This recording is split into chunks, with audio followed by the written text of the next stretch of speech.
8월 25일 북한 뉴스 브리핑 시작하겠습니다. 성김 미국 국무부 대북 특별대표가 한국을 방문했는데요. 이 성김 대표가 한국에 방문한 이유가 좀 궁금하거든요. 예, 지난 21일 한국을 찾았죠. 22일에는 정의용 외교부 장관과 만났고요. 23일에는 오전에는 이제 노규덕 외교부 네. 한반도 평화교섭본부장 만났고, 오후에는 최영준 통일부 차관 이렇게 만나서 양국 간의 고위급 회담을 하는 모양새였습니다. 24일 조참회동으로는 이제 이인영 네. 통일부 장관과 또 만나서 전반적인 북한의 상황이나 이런 얘기, 한반도 정세 얘기를 공유했다. 통일부 대변인실에서 언론에 이제 브리핑을 했고요.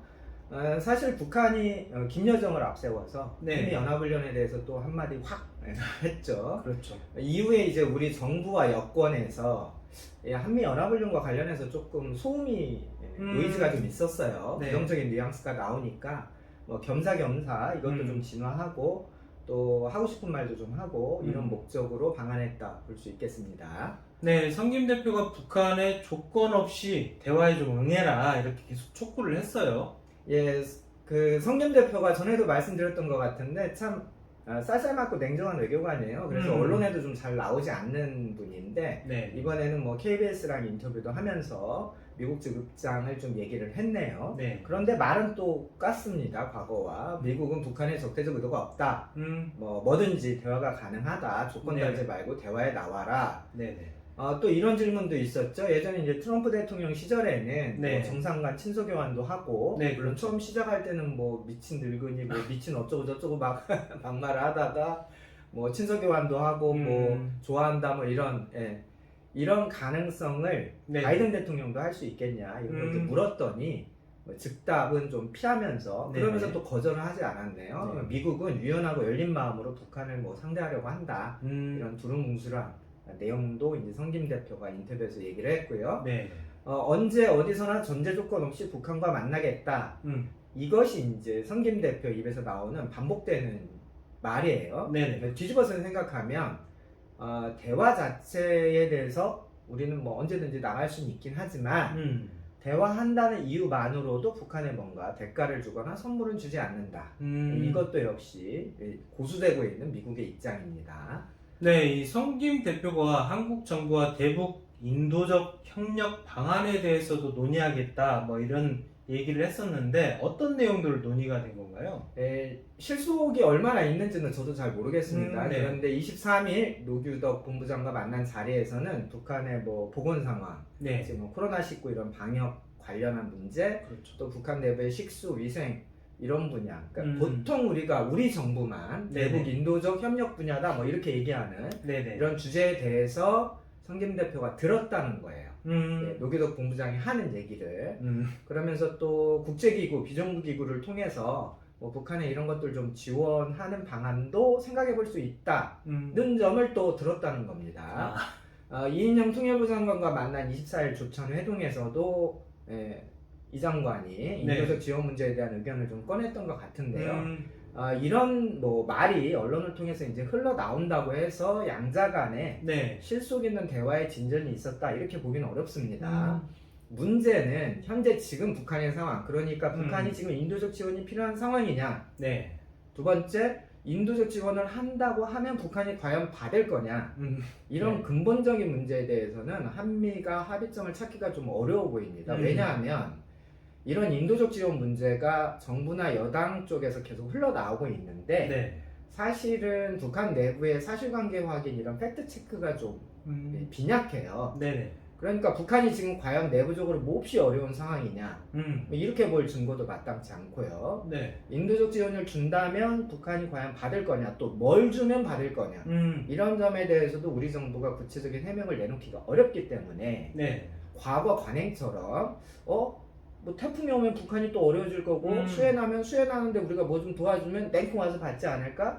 이런 우리 정부 여권 일각에 흐르는 그런 좀 나이브한 아이디어들은 이제는 북한 내부 실정과 맞지도 않고 미국이 듣더라도 이게 사실관계와는 좀 맞지 않다 보니까 이걸 한번 해볼까 이런 생각이 얼마나 들겠습니까? 그래서 이런 면에서 좀 대화의 공회전도 있을 수 있다. 이런 점들을 구독자분들이 참고하시면 좋겠네요. 네, 방금 말씀하신 것처럼 사실 북한이 우리가 뭐 준다고 해서 받을 거냐 이건 좀 별개 문제인 것 같기도 하고 실제 김정은 입장에서도 뭐 당장 중요한 문제가 아니다라고 생각을 하는 것 같아요. 계속 보니까.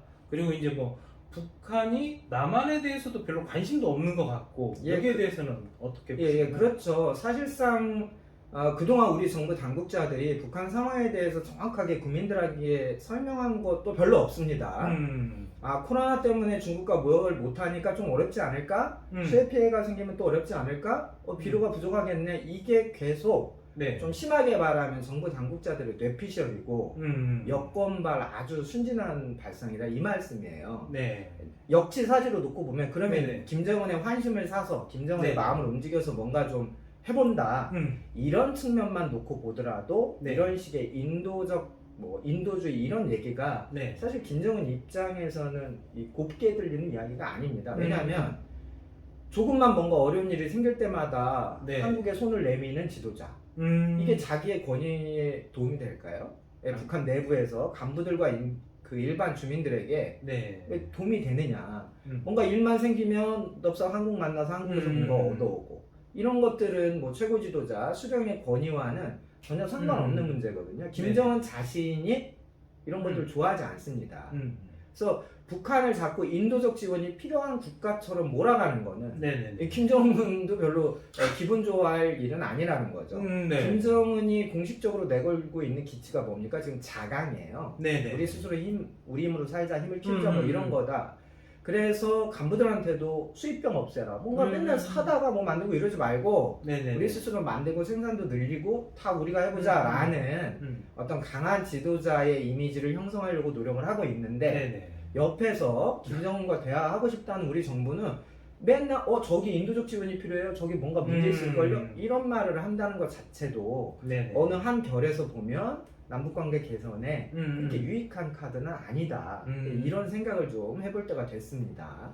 네, 이번 성김 대표 한국 방문과 관련돼서 이제 뭐 일부에서는 바이든 행정부가 이전에 오바마 행정부의 전략적 인내 전략으로 돌아선 거 아니냐, 뭐 이런 분석도 좀 나오고 있고 여기에 대해서 미국 전문가들도 뭐 의견이 좀 분분한 것 같아요. 이 성김 대표가 한국을 방문한 진짜 목적 그게 뭘까요? 성김 대표가 한국에 온 목적부터 말씀을 드리면 네.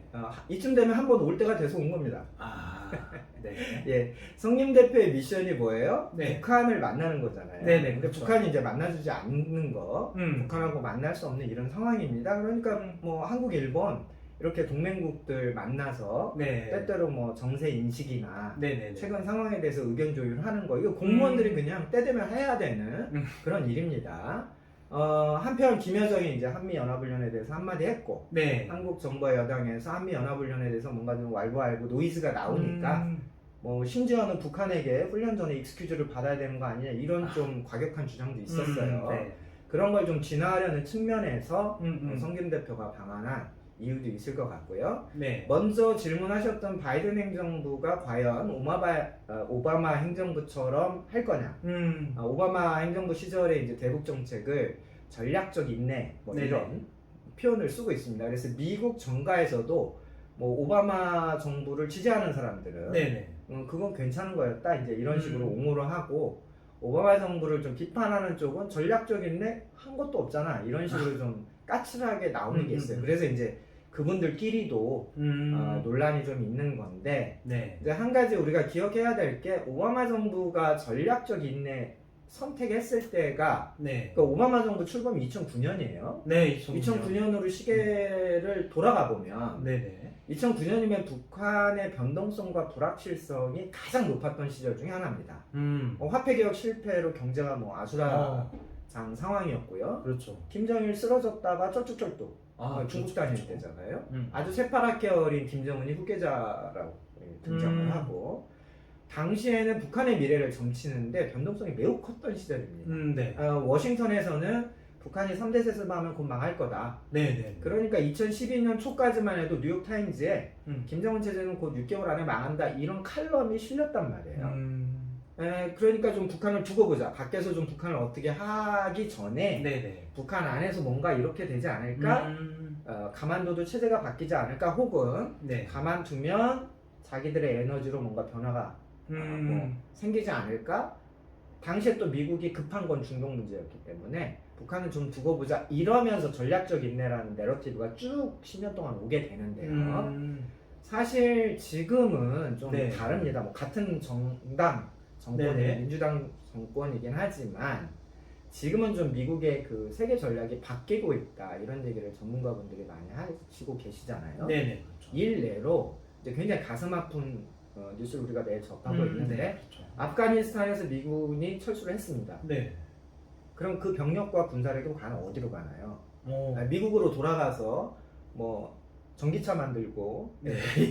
이런 게 아니란 말이에요. 네네. 그래서 어떤 분들은 아프간에서 미국이 도망치듯 빠져나오는 걸 보고 중국이 킥킥킥 웃고 있다 이렇게 생각하시는 분도 있는데 다른 결도 있습니다. 네네. 아프가니스탄에서 빠져나와서 이제 공해상으로 나가서 본토에 가서 재정비하는 그 막강한 미군의 군사력이 네. 다음은 어디를 조준하고 어디를 향하게 될 거냐. 상식적으로 바로 중국이잖아요. 그렇죠. 그래서 바이든 정부가 지금 중국을 음. 대외 정책의 1순위로 놓고 있습니다. 그렇다면 이제 북한은 중국 옆에 붙은 옵션 정도로 생각할 가능성이 매우 높고요. 네. 이제 미국이 됐든 중국이 됐든 그 북한을 개별적으로 다루는 문제가 아니라 미국의 입장에서는 네. 북한은 중국 전략, 중국 정책에 붙은 옵션 음. 또 중국의 입장에서는 미국의 압력, 압박을 대응할 때 사용해야 되는 옵션. 그러니까 북한이 확실히 이제는 미국과 중국 사이에 조리된 거예요. 이 장기판에 네네. 조리되고 있는 겁니다. 그런 면에서 볼 때 미국도 네. 앞으로 이제 대북 정책이 중국이라는 대전략의 밑에 붙어 있는 옵션 세트로 볼 네네. 가능성이 매우 높지 않냐 저희가 이런 예측을 좀 하고 있고요. 물론 이제 북한과 따로 상대할 때는 야 대화 좀 하자 만나서 이야기하자 회의장으로 나와 이제 이런 뭐 좋은 얘기를 계속 할 겁니다. 밖에서 떠들지 말고 네네. 회의장에 들어와서 하고 싶은 얘기 다 해 내가 들을게. 그런데 미국의 중요한 전제가 뭐예요? 나는 이 회의장에 들어갈 때 입장료를 낼 생각은 없어. 이것은 공짜 회의여야 돼. 네네. 그리고 너가 이 회의장에 오는데 네 돈, 네 경비도 내줄 수 없어. 그러니까 와서 이야기해. 같이 말해보자. 들을 건 듣고 말 건 말게. 매우 드라이하고 매우 그 시니컬한 그런 태도가 미국의 정책으로 지금 표현이 되고 있는 시점입니다. 그래서 뭐 어떤 이 변곡점이 생겼을 때는 네네. 이제 미국의 대북 정책이 보다 좀 강화되거나 북한 자체를 별도로 타겟팅하는 이런 것들도 저희가 상상을 해볼 수 있겠죠. 네, 북한에 대해 궁금하신 점 댓글로 부탁드립니다. 좋은 콘텐츠로 보답하도록 하겠습니다. 오늘 북한 뉴스 브리핑은 여기까지입니다. 감사합니다.